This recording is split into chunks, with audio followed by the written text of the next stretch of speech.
Hola, en este video veremos cómo utilizar la identidad de ROI.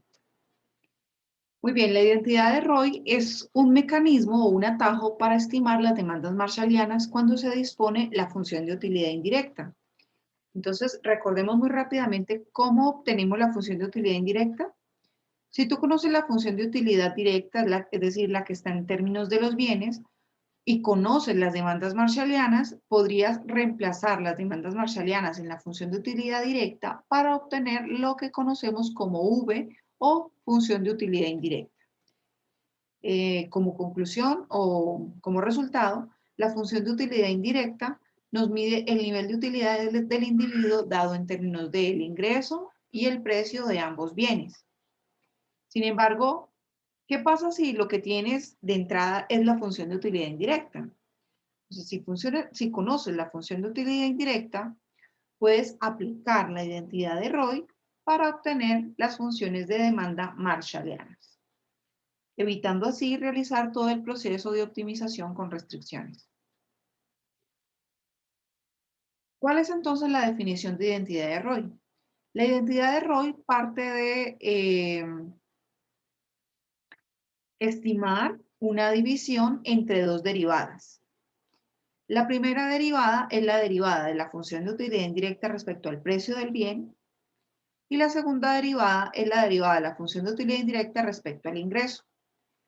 A esta división se le debe anteponer siempre la multiplicación por este signo negativo.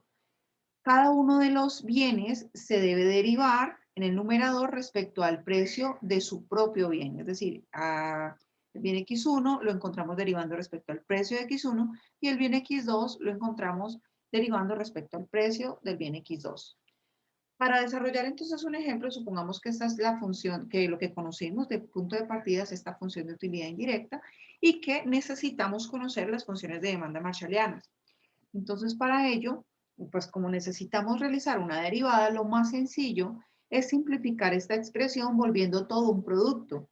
La forma de hacerlo y de eliminar sobre todo este radical es subir estas potencias con exponente negativo. La primera derivada, entonces, será la derivada de la función de utilidad indirecta respecto al precio. Es decir, en este caso nos vamos a centrar en esta parte donde está el precio del bien.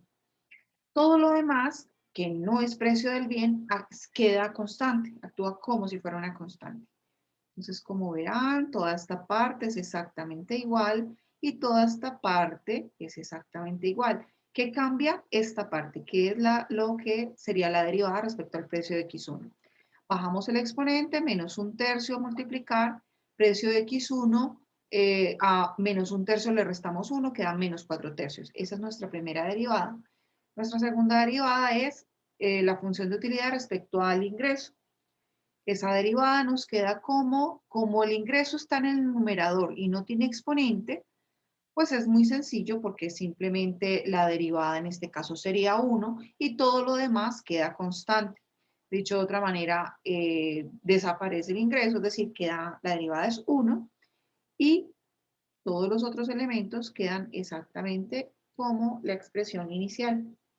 Para aplicar la identidad de ROI, entonces necesito dividir esta primera derivada con respecto a la segunda derivada, anteponiendo el signo negativo.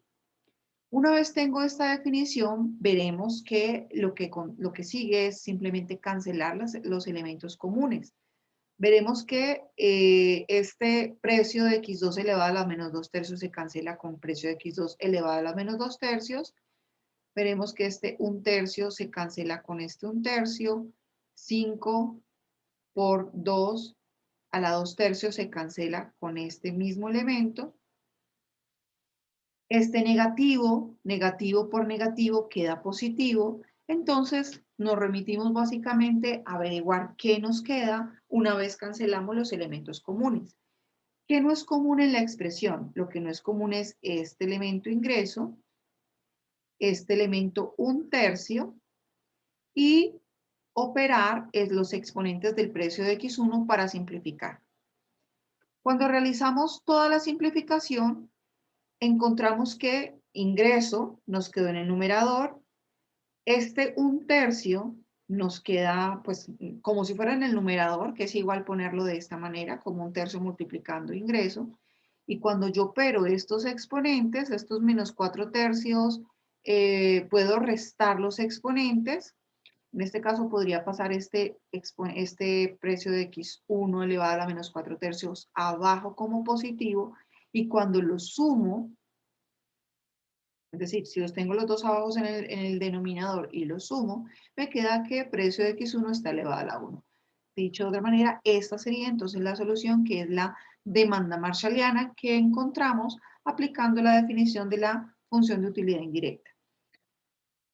Podemos hacer el mismo paso a partir de esa función de utilidad indirecta, para x2, y deberíamos llegar a esta solución. Así que queda como ejercicio práctico. Muchas gracias, espero que les haya sido de utilidad.